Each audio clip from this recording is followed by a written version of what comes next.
હા ભાઈ, આપનો પરિચય અને શું ઘટના ઘટી? મુકેશ બાંધણી એડવોકેટ, ફેમિલી કોર્ટ સુરત. આજે પક્ષકારોની કોર્ટમાં ખોરાક અને રિકવરીની મેટર હતી. એની અંદર બંને પક્ષકારો અને વકીલો હાજર હતા. ચાલુ કોર્ટની અંદર પત્ની ઉપર પતિએ પાછળથી એસિડ છાંટેલું છે.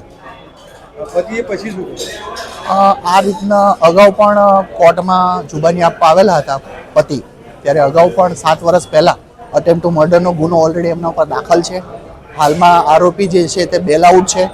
અને આજે રિકવરીનો કેસ હતો, પોતે કોર્ટમાં પૈસા પત્નીને ના આપવા પડે તેથી કરીને આજે પત્ની ઉપર ફરી વખત એસિડ છાંટીને મર્ડરનો પ્રયત્ન કરેલો છે. આને તમે આજે એડવોકેટ તરીકે કઈ રીતે બોલવા છો?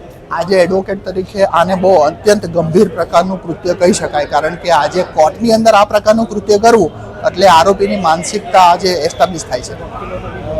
પછી આરોપીનું જે થયું કઈ રીતે શું જોયું તમે?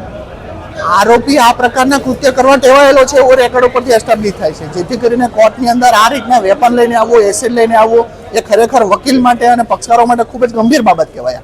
વકીલના પ્રોટેક્શનને લઈને પણ ખૂબ જ ગંભીર બાબત છે આજે.